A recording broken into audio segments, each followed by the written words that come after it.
Bienvenidos a Pulsos Políticos, muy buenos días, los saluda Carlos Rabascal, queridos amigos televidentes, en este domingo 28 de octubre.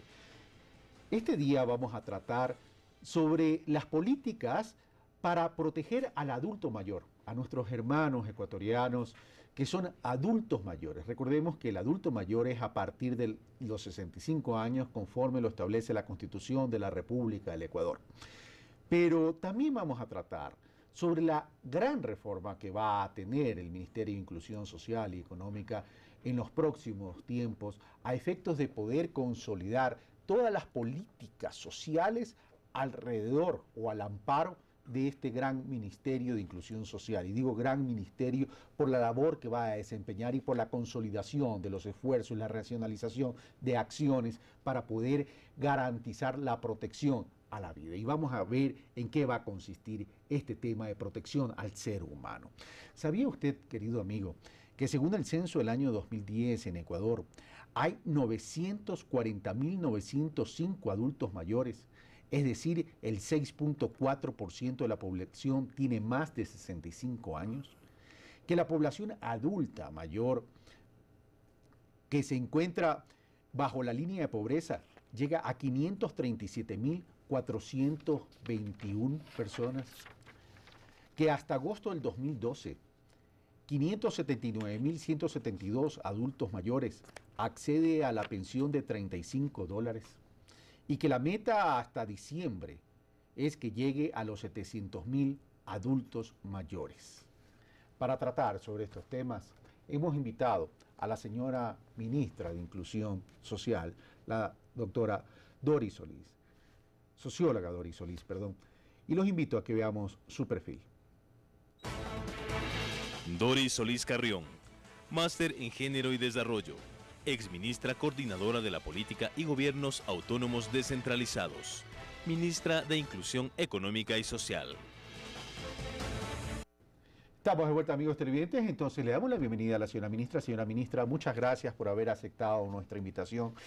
Y hoy que está de moda el tema del bono, por cierto, que ya lo vamos a tratar en algún momento del programa, pero quiero comenzar con lo que habíamos hablado, el tema de nuestros adultos mayores. Es una cifra importante, si bien apenas el 6% de la población, estamos hablando de todas maneras de 537.000, si no me equivoco lo mencioné, 537.421 personas de adultos mayores, de estos 940.000 que viven bajo la línea de la pobreza. Pero para poder comenzar y desarrollar este análisis y esta conversación que vamos a mantener con usted el día de hoy, quiero invitarla a que veamos el reportaje que nos ha preparado Carlos Andrés Núñez y de regreso iniciamos entonces el análisis. Veamos, amigos televidentes. Considerada la última etapa de la vida, la tercera edad o la edad de oro es sinónimo de sabiduría, paz y experiencia. Pero muchas veces también ha significado soledad, abandono y enfermedad. Efectivamente, esta es una población que estuvo mucho tiempo olvidada. Se pensaba que los adultos mayores llegaban a los 65 años y habían cumplido un ciclo de vida. Es por ello que en nuestro país la Constitución del 2008 da un giro en la visión sobre este sensible grupo humano. El artículo 36 de la Carta Magna señala que las personas adultas mayores recibirán atención prioritaria y especializada en los ámbitos público y privado, en especial en los campos de inclusión social y económica y protección contra la violencia. Se considerarán personas adultas mayores aquellas personas que hayan cumplido los 65 años de edad. La ley vigente de 1991 es compleja porque tiene un hecho declarativo, pero nada concreto. Es decir, se le plantea la cuestión de salud, pero no se le dice cómo. Pues en primer lugar, se adopta el término adulto mayor en lugar del término anciano. La ley vigente se llama la ley del anciano y la Constitución determina los derechos ya no de los ancianos, sino más bien de los adultos mayores. Y aunque la ley vigente garantiza derechos básicos como la salud, la vivienda, el trabajo y la rebaja en los costos de servicios determinados, se tiene listo un proyecto de reforma a la ley que contempla avances significativos. Determinando acciones prácticas, como el hecho de que todos los centros médicos, en este caso, tengan una reserva del 5% de su capacidad para atender exclusivamente a los adultos mayores. Hay otro tema interesante que estamos planteando en la reforma de la ley, Por ejemplo, los adultos mayores que lleguen a los 72 años de edad, pues a partir de esa edad se le subiría de un 50% de lo que están exonerados en torno a pago de servicios públicos al 75%. Prevenir enfermedades a largo plazo, temas de alimentación, de forma que podamos realmente incidir en su calidad de vida y en sus condiciones. Pero también incluye aspectos como el que ningún adulto mayor puede ser responsable de deudas de sus hijos o familiares. Por ejemplo, en el caso de lo que tiene que ver con los juicios por alimentos, por ejemplo, muchos de los adultos mayores que no tienen las condiciones económicas ni físicas, en este caso, pues son para trabajar, pues son básicamente a veces llevados presos. Y es que los datos muestran que de casi 1 millón de adultos mayores que existen en el Ecuador, cerca de 600.000 están por debajo de la línea de pobreza. La Constitución orienta al tema de la pensión universal, es decir, que todos los adultos mayores cuenten con una pensión. Es por ello que el trabajo para este sector está enfocado en una atención especializada, pues se trata de un grupo humano con necesidades específicas. En el campo de la educación, por ejemplo, actualmente se dice que el 25% de los adultos mayores sufre de analfabetismo, es decir, 1 de cada 4. Pero también se trabaja en otros temas, como el campo laboral. Es también romper esta idea de que el límite de edad para ser productivo son los 65 años. Cuando la persona esté jubilada, o al menos, peor aún, si no es jubilada y ya está en esa edad, el Estado le viabilice mediante, tanto en instancias públicas como privadas, un espacio laboral que le permita, conforme a sus condiciones, realizar este trabajo. Con las reformas vigentes, cuyo informe para primer debate se mantiene a la espera en la Asamblea, también se creará el Consejo Consultivo del Adulto Mayor. Una importante tarea pendiente, pues se trata de ciudadanos que requieren atención prioritaria y sobre todo a quienes, los más jóvenes, debemos reconocer su aporte y el legado de toda una vida. Carlos Andrés Núñez, Pulso Político. Gracias, Carlos Andrés Núñez. Estaba sonriendo porque aquí tengo un colaborador en el estudio que me cambió la pluma y me puso esta pluma, dicen aquí esfero, señora ministra, creo, ¿verdad? Así es. Esta pluma oscura seguramente es porque siempre me bromea y ayer estamos grabando viernes, ayer que perdió el MLE la Copa Sudamericana, seguramente me la pone por el luto. Ya te la voy a cobrar cuando pierda tu Liga de Quito. Bueno, comencemos. Señora ministra, muchas gracias de nuevo por estar aquí. Estamos tratando sobre las políticas en favor del adulto mayor. Bueno, las estadísticas que menciona el reportaje y la mencioné yo a la introducción del tema, estamos hablando de 940.000 adultos mayores que tienen 65 años para arriba, que de esos 940.000 hay 537.000 adultos mayores que viven bajo la línea de la pobreza. Y eso es la primera pregunta que me lleva a... que tengo que hacer, señora ministra, es cómo proteger entonces a estos 537.000 adultos mayores, si bien tenemos que proteger a todos, por cierto, pero más vulnerables son aquellos adultos mayores que viven bajo la línea de la pobreza, porque al vivir bajo la línea de la pobreza, concluyo, no están afiliados, no tienen protección, no tienen jubilación, etcétera, por tanto, no tiene quien los cuide, y a lo mejor están en la etapa de la vida de mayor vulnerabilidad, por tanto deben constituir la mayor prioridad para el Estado ecuatoriano. Señora ministra, usted tiene la palabra entonces. Gracias, Carlos. Buenos días a los amigos televidentes. Este es un tema muy importante que el gobierno nacional, el gobierno de la Revolución Ciudadana lo ha tomado en serio, con un conjunto de políticas integrales, tal como señala la Constitución. La Constitución nos habla de una política de envejecimiento activo, que es protección a través de una jubilación básica. Hay que señalar que alrededor de 300.000 están cubiertos por el Seguro Social u otras formas de seguro. 300 de los 940. Así es. Y entonces lo que el gobierno nacional ha hecho, un primer gran esfuerzo de cubrir con alrededor de 582.000. Hasta el momento estamos con ese número de adultos y adultas mayores en el país que reciben $35 como una pensión jubilar básica. Pero este es un punto que tiene que ir acompañado de un conjunto de políticas que garanticen que el adulto y adulta mayor pueda continuar su ciclo de vida con normalidad, con una vejez activa. Por ello también es importante que el país conozca, Carlos, que hemos integrado la mesa de trabajo por el adulto mayor, donde está el IES, con quien compartimos el tema de la jubilación para el adulto mayor, de una pensión jubilar básica que la Constitución ordena que progresivamente sea universal y estamos trabajando en esa dirección. No es exacta la meta de este año se ha cumplido ya, estamos en 582,000 y tenemos que evaluar junto con el IES para ir progresivamente cubriendo a todos los adultos mayores. Pero déjeme indicarle que en esta mesa está turismo, porque por ejemplo turismo es fundamental para los programas de turismo social y esparcimiento, está deportes, está salud, obviamente salud es muy importante.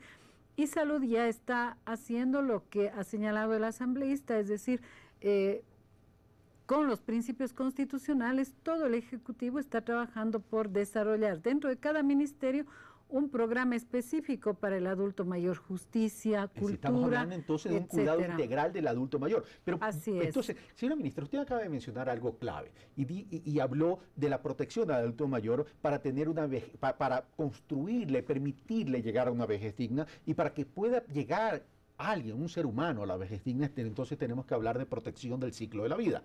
Es decir, para que haya un desarrollo integral. Pero permítame, antes de entrar a aquello, citar la Constitución de la República porque hay algunas dudas y algunas inquietudes que debo planteárselas a usted. El artículo 36, como bien citaba Carlos Andrés Núñez, dice: las personas adultos mayores recibirán atención prioritaria y especializada en los ámbitos públicos y privados, hasta ahí estamos bien, en especial en los campos de inclusión social y económica y protección contra la violencia. Se considerarán personas adultos mayores aquellas personas que hayan cumplido los 65 años de edad. Ok, me voy a centrar en la parte de inclusión social y económica. 537,000 adultos mayores que están por debajo de la línea de pobreza reciben una pensión jubilar del Estado a través del bono de $35 mensuales. A partir de enero van a recibir $50 mensuales. Pero ¿quién puede vivir con esas cantidades?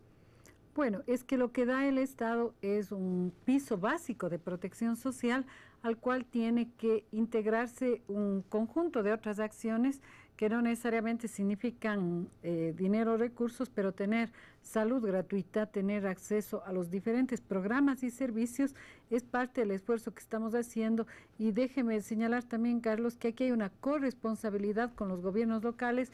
En la mesa de trabajo que hemos armado, Quito es nuestro modelo, nuestro municipio piloto, pero hay muchos otros que ya tienen centros de atención y cuidado diario del adulto mayor. Si un adulto mayor requiere un centro donde alimentarse, donde hacer fisioterapia, etcétera, todos los niveles de gobierno estamos en la obligación de ofrecerle. Por ello, la implicación de los GATS, de los gobiernos autónomos descentralizados, es muy importante, pero también quisiera... cercanos al ser humano. Solamente Quito tiene más de 200 puntos de atención y de cuidado diario del adulto mayor, centros donde los adultos mayores van a recrearse, a compartir con otros adultos mayores, a recibir capacitación, a recibir momentos de esparcimiento, fisioterapia, etcétera.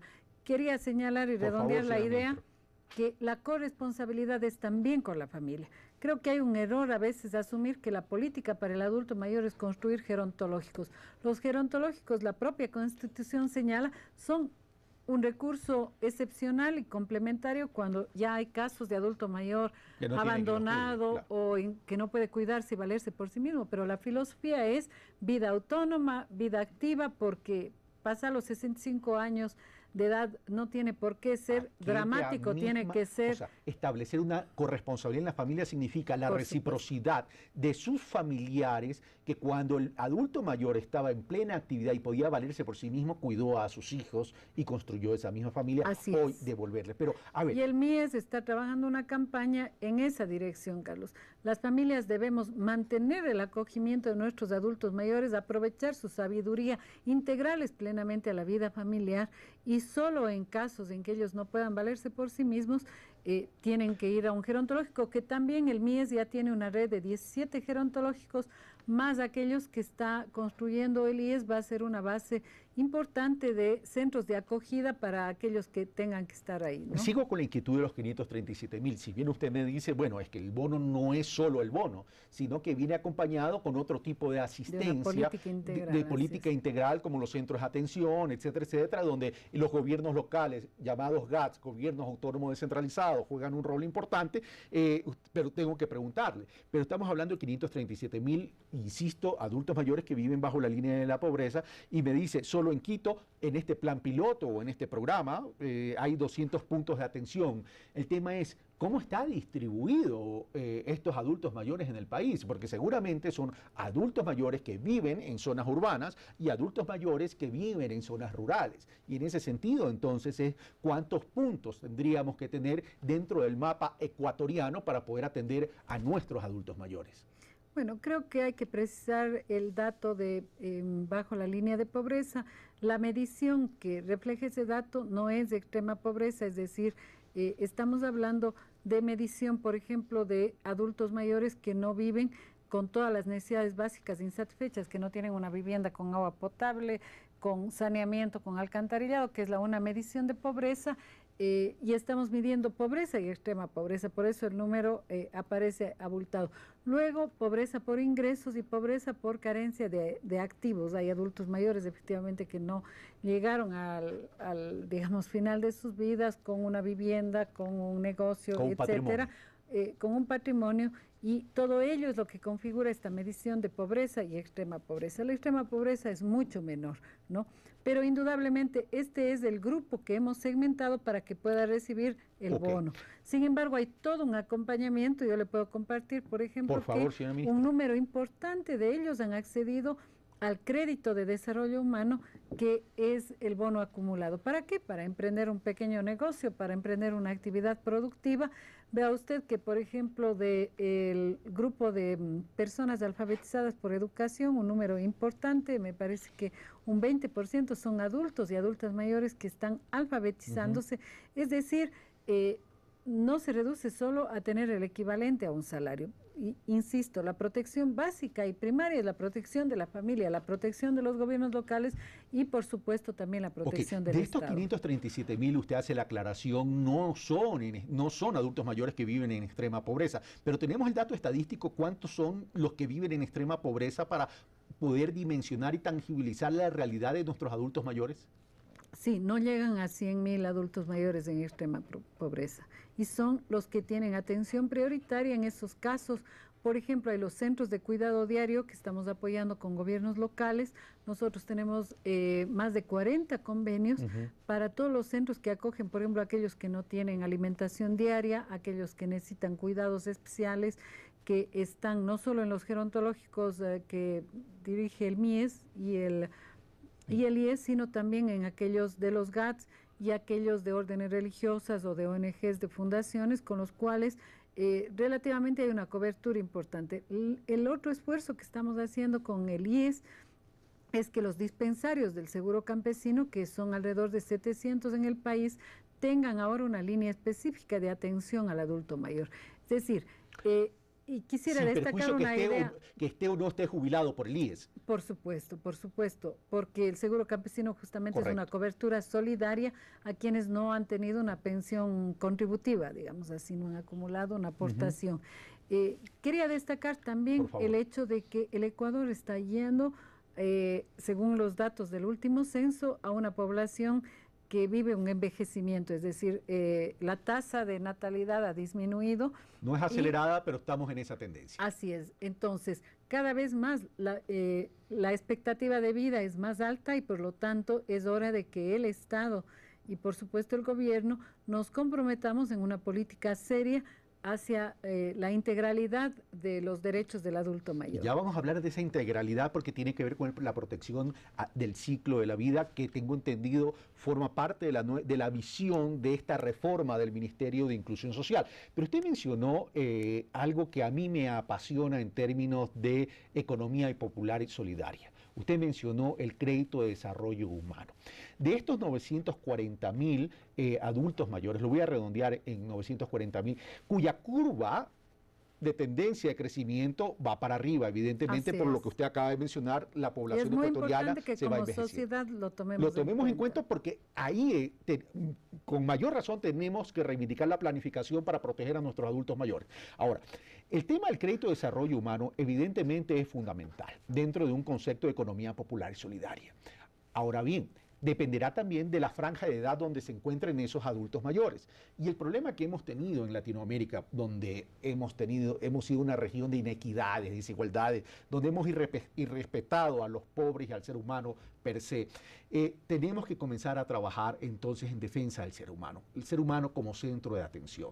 En ese sentido, de estos 940.000 adultos mayores, ¿cuántos están en capacidad de poder acceder al desarrollo humano? Sé que todos, pero la factibilidad es por la edad y por la capacidad y motricidad que puedan tener en términos de autonomía, señora ministra. Bueno, esas son estadísticas que estamos levantando ahora. Fíjese usted que como país todavía tenemos que profundizar en investigaciones. Tenemos y estamos deficiencia en estadísticas relacionadas al ser humano. El Instituto de Investigaciones para Gerontología, el INIGER, que tiene su sede en Vilcabamba. Tenemos un instituto como país dedicado a la investigación gerontológica y lo estamos fortaleciendo precisamente, sacar todos estos análisis que usted bien señala. Pero hay que señalar, los 300.000 jubilados y jubiladas que reciben una pensión del IES han mejorado sustancialmente sus condiciones de vida. No nos olvidemos que dentro de nuestro gobierno se ha hecho un esfuerzo sustantivo para mejorar las pensiones jubilares de este rato. Estamos en los países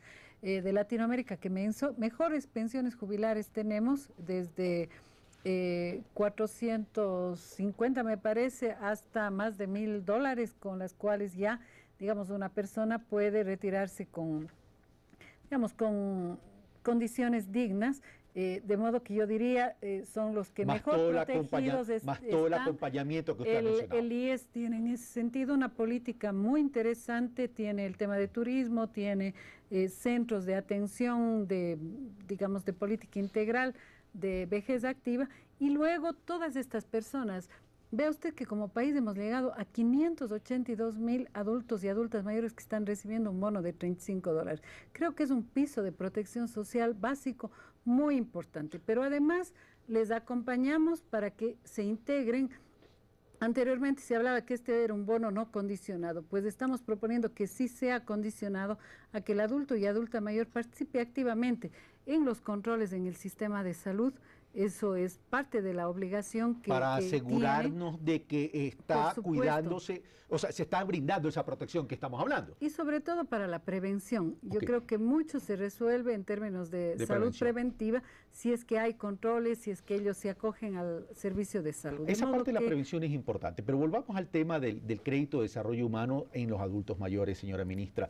Es que no es cuestión tan solo del crédito de desarrollo humano, es decir, no solo es cuestión de recursos, sino cómo utilizan los recursos. Y en ese sentido, ¿qué tipo de acompañamiento se les va a dar al adulto mayor que de pronto puede haber tenido en su vida un gran conocimiento, pero hoy, en esta etapa de la vida, necesita redireccionar y repensar sus actividades para sentirse útil? Y uno de los grandes pecados que tenemos a veces como sociedad es que pensamos que el adulto mayor, a lo mejor no el de 65 años, pero sí un poco mayor al de 65 años, ya no es productivo y lo consideramos como no productivo. Y eso es un gran pecado de las sociedades en el mundo. En ese sentido, ¿cómo podemos acompañar al adulto mayor para que este crédito de desarrollo humano vaya acompañado con algún tipo de actividad que lo inserte económica y socialmente? Bueno, antes de contestarle esa pregunta, frente a la cual el gobierno sí tiene todo un instituto, el Instituto de Economía Popular y Solidaria, quisiera recoger una idea muy importante que usted ha señalado: revalorizar las distintas etapas del ciclo de vida por las cuales atravesamos los seres humanos, y hay etapas de atención prioritaria. Es más, la Constitución así lo define. Creo que usted ha señalado muy bien la etapa de adulto mayor. La sociedad tiene que revalorizarle. Hay una satanización de lo viejo, de esta edad, que sin embargo es la edad en la que hay un capital enorme de conocimiento, de experiencia, que la sociedad, la familia, todos deberíamos valorizar. Además, todos vamos a llegar en un momento dado a esa Sí, a todos esa vamos a edad, llegar, ¿no? definitivamente. Y la interrumpo como acotación para que usted... Ojalá lleguemos. Evidentemente, para que Además. usted continúe. Porque el problema es que lamentablemente a veces cometemos el horror, no digo el error, sino el horror de asociar personas de edad adulta mayor a personas que ya no aportan en la vida, como que si la sabiduría no fuera un gran aporte. Así es. Estamos justamente conociendo otras experiencias en distintos países latinoamericanos, Chile, Argentina, pero también Cuba. En Cuba tenemos la experiencia de la Universidad del Adulto Mayor, cómo se vincula el adulto mayor a que pueda participar en charlas, en conferencias con escuelas, con colegios, con universidades, pero también el adulto mayor aprendiendo. Por ejemplo, la brecha tecnológica y digital es algo que hay que tratarlo con los adultos mayores, que aprendan computación, que se conecten con el internet, ¿por qué no? Que estén conectados con el mundo contemporáneo en el cual están viviendo, de modo que todo ello es parte de este quiebre cultural que usted bien nos señala, tiene que ir acompañado a este momento de cambio que el Ecuador está viviendo, revalorizar el ciclo de vida. El MIES también tiene la compleja pero grata tarea de revalorizar la infancia, de consolidar una política de desarrollo infantil integral que tampoco ha sido adecuadamente tratada. Y ya vamos a hablar de eso en el segundo bloque, señora ministra. Entonces, me faltaba completar y contarle que el Instituto de Economía Popular y Solidaria trabaja en el acompañamiento de las familias o de las personas que reciben el crédito de desarrollo humano. Les apoyamos en el plan de negocios, y lo que van a poner es un pequeño negocio en la capacitación. Pero una cosa en la cual hemos tenido gran éxito es además en los mercados locales, mercados nacionales, por ejemplo con la compra pública. Este es un campo en el cual tenemos todavía mucho por desarrollar. Vea usted que los uniformes escolares están trabajados en este momento por más de 1.500 talleres artesanales, en los cuales hay bastantes mujeres adultas mayores, no les sé decir exactamente el número, mujeres de más de 65 años de edad, ¿no?, que se compraron las máquinas, se pusieron el taller y hoy hacen el 100% de los uniformes escolares del país. 33 millones de dólares asignados o adjudicados a 1.600 talleres artesanales que han generado 4.000 nuevos puestos de trabajo. Estamos desarrollando esta línea de conectar la compra pública del gobierno en todo aquello que podamos hacer con pequeños productores de la economía popular y solidaria, lo vamos a hacer.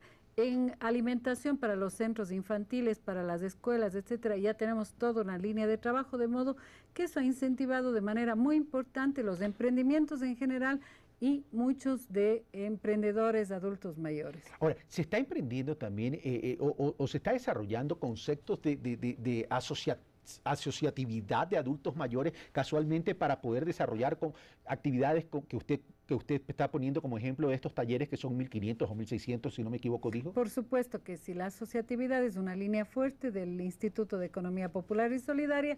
Pueden ser productores individuales, pero en general para compra pública, para mercados más grandes, efectivamente se para poder atender demandas mayores. Así es. Señora ministra, tengo que hacer una pausa. ¿Me permite ir le pido licencia para irnos a un corte y venimos de inmediato? Y sigan en nuestra sintonía, porque a veces hablamos de política, de economía, de cuestiones internacionales, pero pocas veces hablamos de los sectores más prioritarios, como nuestros niños, nuestros adolescentes, nuestros jóvenes, y casi nunca de nuestros adultos mayores. Si usted tiene un papá, una mamá, un hermano mayor, póngase a pensar que usted a lo mejor en 5 o 10 años también va a estar en esa condición. Regresamos de inmediato.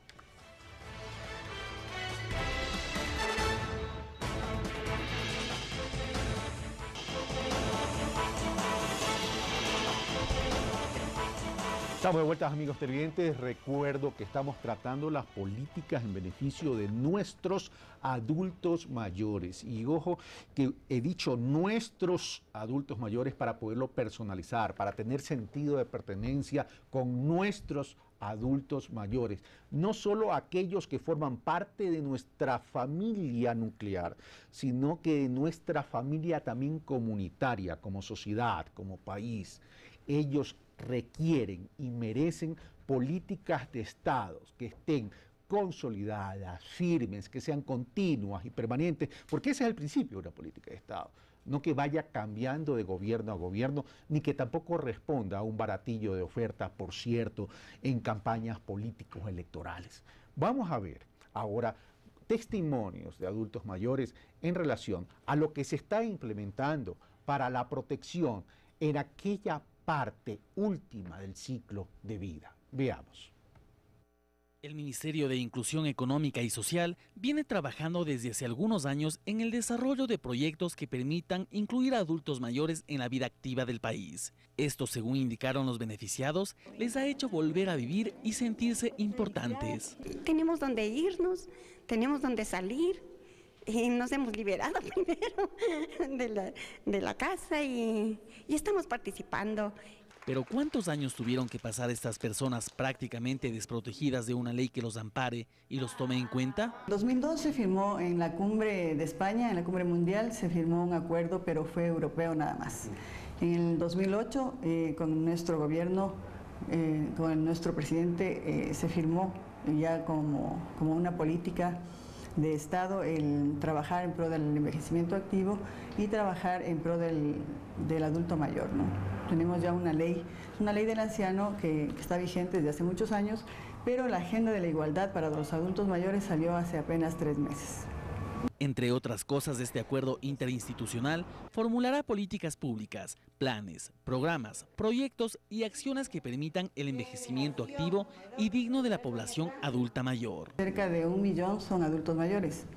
Este grupo de adultos mayores, la mitad casi están bajo la línea de pobreza. Ese es el grupo que a nosotros nos interesa más, es un grupo de atención prioritaria y son muy vulnerables.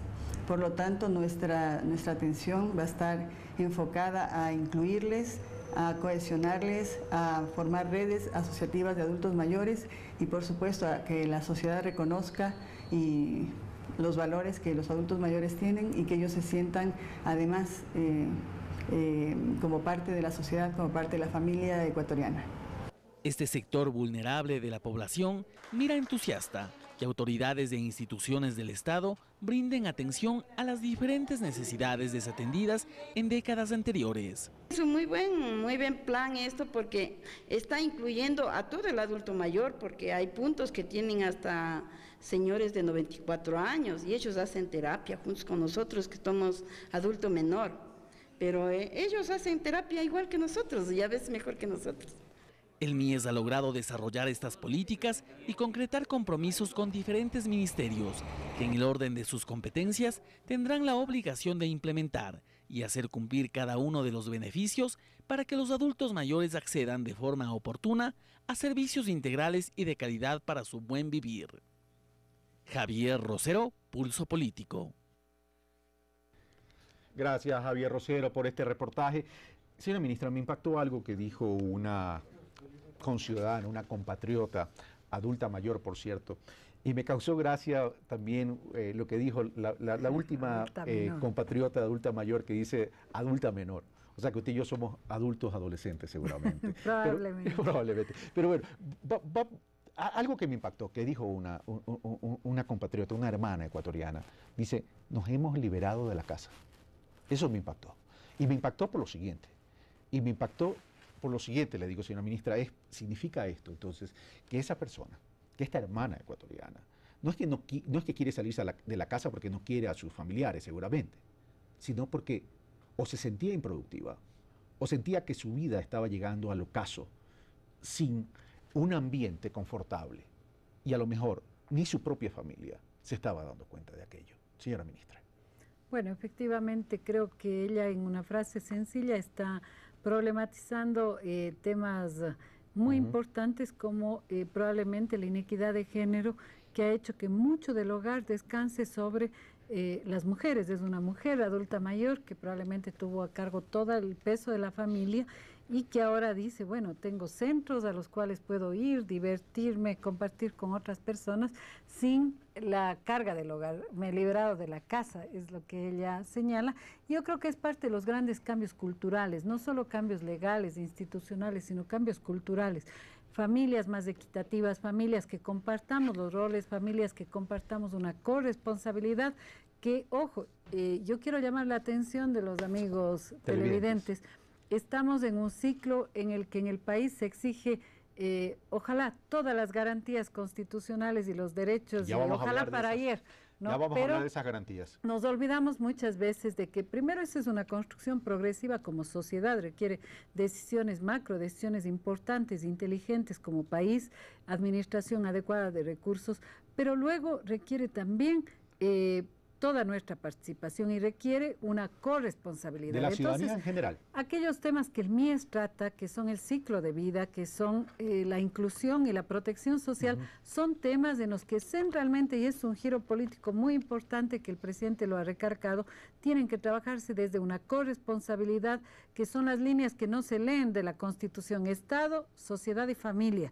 Es muy importante entender que esa es la clave para políticas públicas exitosas. Hace poco leía, y usted va a tocar el tema de otra parte del ciclo de vida, que es la infancia, o vamos a analizarlo, pero que el país que mejores parámetros tiene en el mundo es Finlandia en relación a la atención de niños de 0 a 5 años. ¿Cuál es la clave? La clave es esta coparticipación del Estado, de la familia y de la sociedad. Para que haya una conciencia de la vida realmente y del desarrollo del ser humano integral. Pero ahora, señora ministra, así como no nos enseñan ni nos educan para ser padres, tampoco nos educan para poder entender y tratar a nuestros adultos mayores.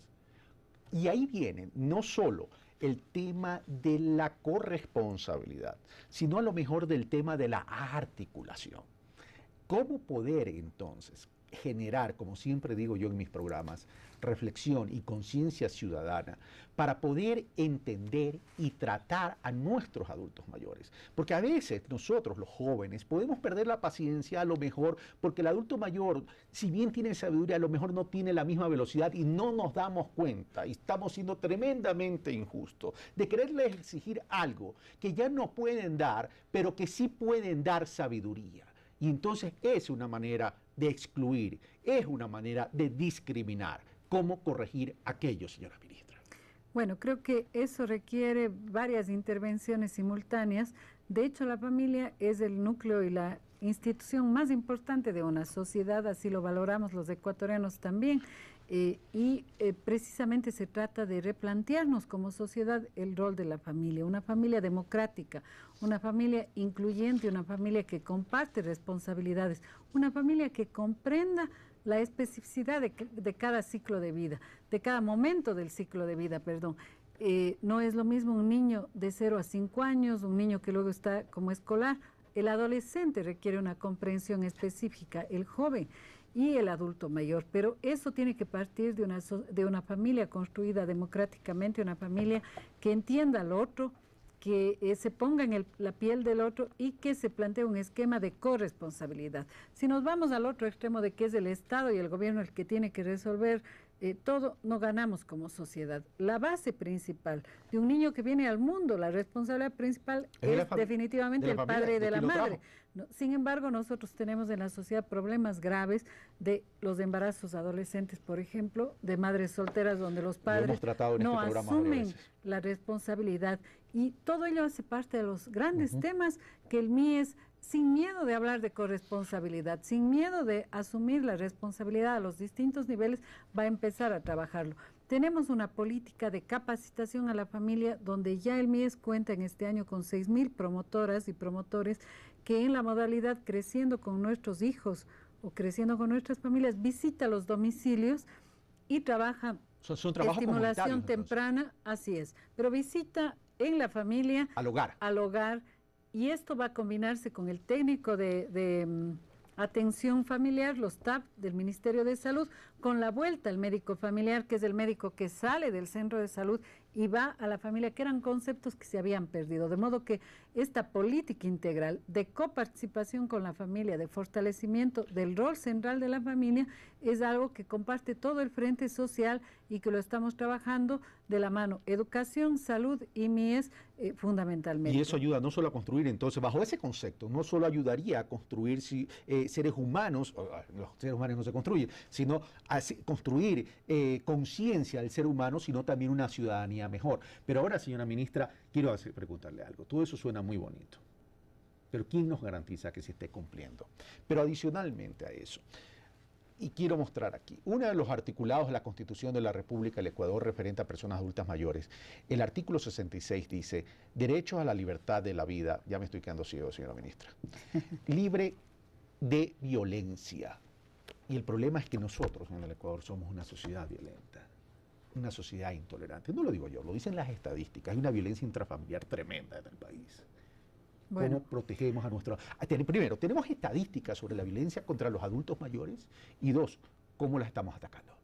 Bueno, usted ha leído justamente un documento que yo quisiera destacar que... La Agenda de Igualdad para Adultos Mayores, 2012-2013. Ya tenemos una agenda de políticas que integra lo que cada ministerio tiene que hacer a favor del adulto mayor. Y uno de los ministerios claves en esta agenda es el Ministerio de Justicia. El Ministerio de Justicia tiene a cargo justamente velar por la protección y la garantía de derechos de los adultos mayores, entre ellos prevenir o sancionar la violencia digamos, las distintas formas de violencia familiar, de género, pero también la violencia contra el adulto mayor. Por supuesto que hay casos, todavía no tenemos las estadísticas, porque como hemos dicho a lo largo de este programa, como país no hemos tenido la mirada suficientemente profunda sobre la problemática del adulto mayor y estamos yendo a ello. Lo bueno es que hay una plataforma de ministerios trabajando sobre ello, junto con la judicatura, junto con los jueces, junto con la Defensoría Pública, con la Defensoría del Pueblo, para que no ocurran estos casos que infelizmente, usted señala, somos una sociedad que tiene problemas de violencia. Y ahí, permítame recalcar también que esto, si la sociedad ecuatoriana cree que lo tiene que resolver solamente el gobierno, está equivocada. El gobierno imprime rectoría y políticas públicas, pero ahí, por ejemplo, es clave el papel de los medios de comunicación. Si los medios de comunicación no nos ayudan como sociedad, no al gobierno de turno, cualquiera que sea esto, a la sociedad ecuatoriana, si tenemos programación violenta, programación que atenta contra los valores básicos de solidaridad, de respeto entre las personas, de respeto y de paz, nosotros no vamos a avanzar como sociedad. Hoy el peso de los medios es muy importante en sociedades globalizadas tecnológicamente. Y esto no tiene que ver con ideologías. Y por ende, en la corresponsabilidad, el papel de la familia y de los medios es fundamental. Es que el problema es de óptica también, señora ministra. El problema es que la sociedad latinoamericana y mundial realmente tiene, a lo mejor la latinoamericana más, tiene un problema de óptica. Hemos entendido que el desarrollo se sustenta tan solo en producir dinero, pero no en mejorar la calidad de vida del ser humano. Entonces, durante mucho tiempo nos hemos pasado analizando indicadores macroeconómicos, pero no hemos aterrizado esos indicadores macroeconómicos en la calidad de vida de los individuos, de los ciudadanos. Nosotros tenemos como país un concepto que universalmente ha sido elogiado, este concepto maravilloso del buen vivir, que justamente pone al centro y cuestiona lo que usted está señalando. No dice crecimiento económico del Ecuador, dice buen vivir. Y el buen vivir no es solo tener cosas, tener desarrollo material, sino es calidad de vida. No solo es tener dinero en el banco. Es muy difícil todavía de irlo construyendo, requiere un involucramiento, pero es el escenario de la sociedad. Pero hay que debatirlo más, señora ministra. Yo creo que ahí estamos fallando como sociedad. Es decir, y ojo, no hablo que el gobierno, estoy hablando como sociedad, como Estado en general, con todos sus participantes. Ahí estamos fallando en el debate de esa discusión. ¿Qué es el buen vivir? ¿Y cuál es el alcance del buen vivir? Porque si no trabajamos en esa conceptualización, a lo mejor vamos a querer seguir cada uno tratando de fortalecer y consolidar nuestros patrimonios, pero no estamos hablando de ese buen vivir solidario, de ese buen vivir que requiere el país para el desarrollo, para el progreso. Bueno, yo creo, si me permite comentar eso, que ese es el gran reto una vez que tenemos 4 años tiernos de esa Constitución. Ya no son tan tiernos, señora ministra, ya no son tan tiernos, ya son 5 años y están apuntando a 4 años más. Para plasmar la Constitución, justamente... Para generar cambios, sí, es verdad. Sí, pero uno de los cambios, y precisamente estamos planteando en lo que será la propuesta nuestra de plan de gobierno para el próximo periodo, el cambio cultural. El cambio cultural es fundamental, el cambio en la conciencia, en las prácticas, en algo que implica una corresponsabilidad de los ciudadanos y ciudadanas. Hay que exigirle, por supuesto, al Estado y a los gobiernos lo que les corresponde hacer, pero hay que saber que ese horizonte como sociedad ecuatoriana que apunta al buen vivir de todos sus integrantes es algo que nos compromete a cada uno, donde quiera que estemos, a nuestras familias, a nuestros comportamientos en la vida diaria. Todos somos corresponsables definitivamente de construir esa sociedad del buen vivir. Ahora, otro de los derechos constitucionales, en el artículo 37, en el numeral 7, dice: el acceso a una vivienda que asegura una vida digna con respecto a su opinión y consentimiento. ¿Acceso cómo? Bueno, hemos justamente trabajado con el Ministerio de Vivienda, con el MIDUBI, para que igualmente incluya una atención específica en la vivienda social, que es una de sus líneas de trabajo, prioritariamente para los adultos mayores. El MIDUBI tiene algunas prioridades. Tiene la prioridad, por ejemplo, de el saneamiento y el agua potable con los municipios. ¿Para qué? Para atacar justamente las formas de pobreza ligadas a la carencia de esas necesidades como concepto básicas, general, ¿no? pero ¿cómo un adulto mayor que está recibiendo el bono puede acceder a esa vivienda? Bueno, son a través de priorizaciones que el MIDUBI hace para el adulto mayor, ¿no? Está ya integrada en la priorización de los bonos de vivienda esta mirada específica para el adulto mayor. A ver, pero establezcamos esa priorización del bono de vivienda. ¿El bono de vivienda le sirve para qué? Para pagar ¿qué? Una mensualidad y pagar un alquiler, para pagar la adquisición de una vivienda. No, el bono de la vivienda, o sea, es para poder tener una vivienda, ¿no? Cuando la persona tiene un terreno y recibe $5,000 o más para poder construir una vivienda con el MIDUBI, ¿no? Es decir, sería un bono de $5,000 para los adultos mayores. Así es. De 5,000. Ahora, ¿qué pasa con el adulto mayor en condiciones de discapacidad? Bueno, también hay una línea específica y usted verá que la vicepresidencia, que ha estado a cargo de este importantísimo programa, ha atendido muchos casos de adultos mayores, también de niños de todo el ciclo de vida, pero también del adulto mayor. Hoy la vicepresidencia está institucionalizando este enorme esfuerzo que lo ha liderado Lenín Moreno en básicamente el Ministerio de Salud, que tiene mucho que ver en las actividades de discapacidad, y también con el MIES, con el MIDUBI, precisamente para que estas que son políticas transversales, usted bien ha tomado los ejemplos, hay una condición distinta de un adulto mayor con discapacidad, de un adulto mayor que no tiene seguridad social, son distintas problemáticas que tienen que ser atendidas por nuestros ministerios y estamos desarrollando esas políticas. Ahora, el ministerio, y me contó por ahí un pajarito, me dice que se va a reestructurar. Y se va a reestructurar al amparo de una visión. Y ya que usted mencionó a la vicepresidencia con la Fundación Manuel Espejo, me preocupa algo. Y le digo muy sinceramente, me preocupa porque a veces me preocupa que nuestra sociedad burocrática no entienda lo importante de las herramientas que hemos hablado. Parte de la Fundación Manuel Espejo va a ir al MIES, otra parte va a ir al Salud en los ámbitos que les corresponde y que les sea pertinente. Me preocupa incrementos de burocracia, me preocupa falta de concientización de la burocracia del sector público hacia este tipo de atención. Y me preocupa que hayamos tenido la necesidad de tener un mandatario en condiciones de discapacidad para recién entender a las personas, los derechos de las personas en condiciones de discapacidad.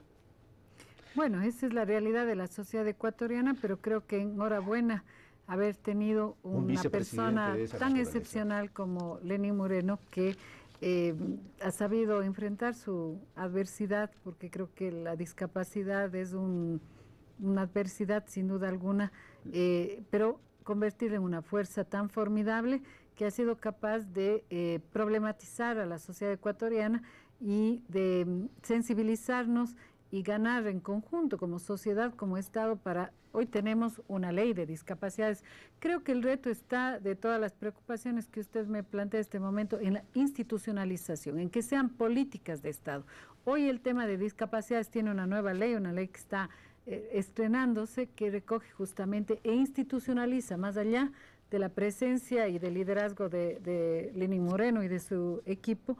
Creo que este momento, al tener la ley, al tener integrada una agenda de política pública para las personas con discapacidad, al tener ese trabajo también en los gobiernos locales, porque no se olvide, Carlos, que los gobiernos locales también tienen responsabilidades en el manejo del espacio público y cada vez más municipios se preocupan de que el espacio público, las veredas, las construcciones que realizan sean amigables tanto para el ciclo de vida como para las personas con discapacidad, y esa es una ganancia muy importante como sociedad. Y que todavía falta mucho que hacer. Por supuesto, pero creo que lo fundamental es tener políticas públicas, tener una institucionalidad clara, de manera que más allá de quienes estemos y de las autoridades que somos pasajeras, pues la sociedad ecuatoriana sepa que tiene políticas permanentes. Esa es la madurez de un Estado democrático y estamos trabajando en esa dirección. Por eso, en el tema de los programas de discapacidad, hoy se hacen parte de responsabilidad de la política pública permanente de salud, de MIES, de educación, etcétera. Ahora, vamos al tema que le había anunciado, los distintos ciclos de vida.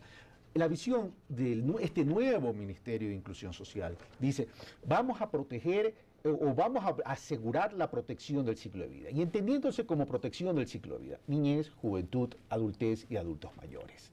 Dice, vamos a fomentar una verdadera inclusión económica y social, dejando de lado el asistencialismo. ¿Esto qué significa? Significa entonces que la inclusión económica va a jugar un papel importante y que lo que se puede comprender como una ayuda en un momento dado, como muchos confunden el bono con asistencialismo y tratan de satanizar el asistencialismo. No, el asistencialismo no va a desaparecer, porque en algunos sectores de la población lo van a necesitar. El tema es que para aquellos que sí puedan generar una movilidad social, esa movilidad social debe ser con inclusión económica. En ese sentido, ¿cómo garantizar esa inclusión económica, señora ministra? Bien, el MIES tiene en este momento un reto muy grande que es, primero, integrar toda la política del ciclo de vida. Hemos tenido, digamos, un brazo ejecutor, es un ente adscrito, el INFA. Recuerden que el INFA tiene una evolución del INFA privado, que era una fundación de la primera dama. El presidente Correa ha problematizado absolutamente y realmente los temas de desarrollo infantil no tienen por qué estar fuera de la política pública general asignada a una fundación, tienen que ser parte de las políticas de Estado. En estos días, y permítame destacar, Carlos, el presidente hizo un anuncio importantísimo, se convierte en política de Estado el desarrollo infantil integral, es decir, la atención de niños de 0 a 5 años van a ser preocupación central del gobierno nacional. Es la base de la vida, 0 a 5 años es la base de la vida. Lo han sido, pero lo estamos elevando a un nivel más alto. Nosotros heredamos un sistema basado en el trabajo voluntario de madres comunitarias, madres cuidadoras, que no lo ejecutaba directamente el MIES. Ahora vamos a construir 1000 centros infantiles del buen vivir hasta el 2006, empezando por 80 en este año, que ya están en marcha, y redondeando a 250 el próximo año, que son centros de parámetros internacionales, de una infraestructura de la más alta calidad y excelencia, pero además operados por profesionales. Hemos convocado este año y ya tenemos reclutadas 3000 parvularias que necesitamos. Educadores y educadoras, permítame la cuña, necesitamos hacer una gran minga para reclutar estos profesionales de educación infantil y profesionalizar esto que el presidente lo ha definido como quizá más importante que la educación básica y la educación superior. Es la educación inicial, el desarrollo infantil integral. De 0 a 1 año debe permanecer en la familia y el Estado ¿cómo apoya? Con las visitas familiares, con los suplementos vitamínicos, el acompañamiento, la capacitación a los padres y madres de lo que debe ser el desarrollo integral y óptimo de los niños de 1 a 3 años, con estos centros infantiles que aspiramos a llegar a 1000 hacia el 2016. Esta meta ya está aprobada y calculada, digamos, financieramente. De 3 años a 5 lo toma ya educación, porque esa es la edad formativa. Y es lo que señala la ley de educación básica intercultural, y así habremos, digamos, atendido esta etapa en la que se forma definitivamente, o no se forma, o no se incentiva suficientemente, se ponen las bases del desarrollo integral del futuro ciudadano y ciudadana del país. Okay. Vamos a hacer un corte y venimos de inmediato, amigos televidentes.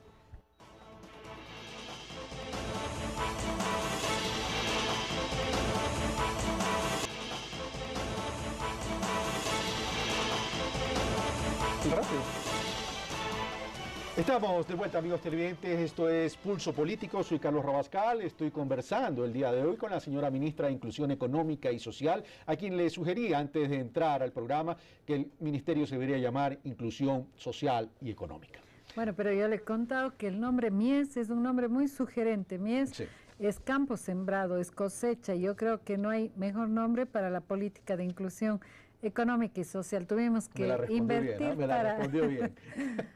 para hacer el juego tan lindo de la figura que representa este ministerio tan importante para los derechos sociales de los ecuatorianos y ecuatorianas. Perfecto. Bueno, continuemos. Mientras vamos a continuar, le voy a pedir a Marco que por interno me diga cuántos minutos me quedan para poder administrar el tiempo en este último bloque. Usted me hablaba...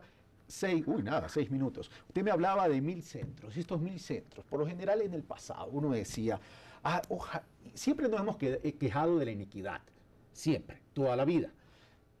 Desde hace poco tiempo estamos hablando de luchar contra la inequidad para que exista acceso de oportunidades al desarrollo de los seres humanos y por tanto eso debe ser una estrategia para luchar contra la pobreza. Pero también en el pasado, cuando había ese espíritu regionalista tan marcado en el país, se decía, bueno, ojalá que las obras lleguen también a la costa, a la sierra, a la Amazonía y Galápagos. ¿Cómo están distribuidos estos 1000 centros? Bueno, pregunta muy importante también. La ciudadanía debe conocer que estamos ya en un esquema totalmente distinto de el Estado desconcentrado, el Estado llegando al lado de la gente. Entonces, están integrados equitativamente por coberturas y necesidades de acuerdo al nuevo esquema que es por zonas, distritos y circuitos. Para nosotros, para la administración del sector social, vamos a trabajar y reestructurar incluso el personal, los servicios por las 9 zonas de planificación y los servicios por distritos y circuitos, de modo que están los distritos en 140 cantones y parroquias. No es exacto que un cantón es un distrito, pero en algunos casos se homologa y por lo tanto... Entonces estamos unificando todo y mapeando todo esto. Pero además la decisión del presidente es que los centros infantiles empiecen por cubrir la necesidad de los niños y niñas de las familias en condiciones de pobreza. Es decir, las familias pobres o en condición de pobreza son para nosotros la prioridad, de modo que estos centros que serán envidiables, que todo el mundo querrá que sus niños vayan allá porque queremos trabajar con excelencia, no queremos contentarnos con hacer medianamente bien, queremos superar definitivamente esas guarderías precarias que hoy tenemos, que no garantizan ni estándares de infraestructura, ni estándares de calidad en la atención, en fin, por centros de excelencia, porque ahí está la semilla del nuevo Ecuador. Ahora, esa semilla que usted llama el nuevo Ecuador y cuando me hace el símil del MIES en cuanto a lo que significa, y se me puso bastante bíblica, señora ministra, ¿cómo poder garantizar esa eficiencia, ese indicador de calidad que está mencionando? Porque, claro, a ver, uno no puede pretender que un cambio de improductividad, ¿verdad?, sea de la noche a la mañana, porque de promedio hay un cambio de comportamiento cultural, de pensamiento, etcétera, etcétera. Pero ahí es clave el control de la ciudadanía y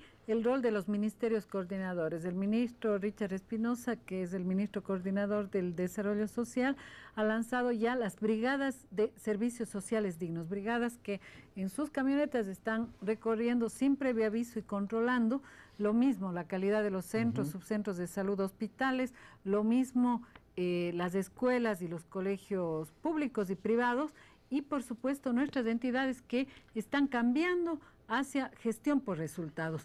Hay indicadores de gestión por resultados. Recuerde usted, Carlos, que la LOCEP, y este fue uno de los temas polémicos, pero muy importante, ha creado incentivos como la remuneración variable.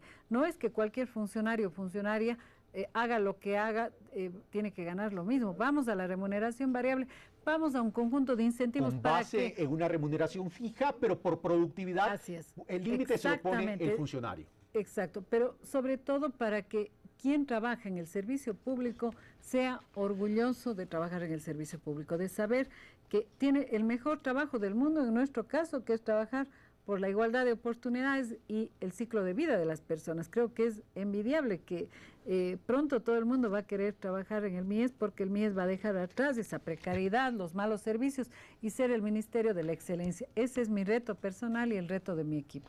Señora ministra, hemos terminado por el día de hoy. Muchas gracias por haber aceptado mi invitación. Gracias a usted, Carlos. Y le explico por qué la he invitado el día de hoy.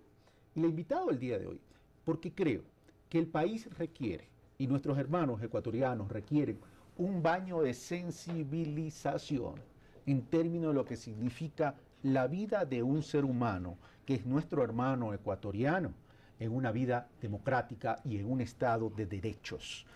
Para terminar, amigos televidentes, les voy a mostrar una foto que está en la Agenda de Igualdad para Adultos Mayores 2012-2013 y he escogido No sé si ya me la están ponchando.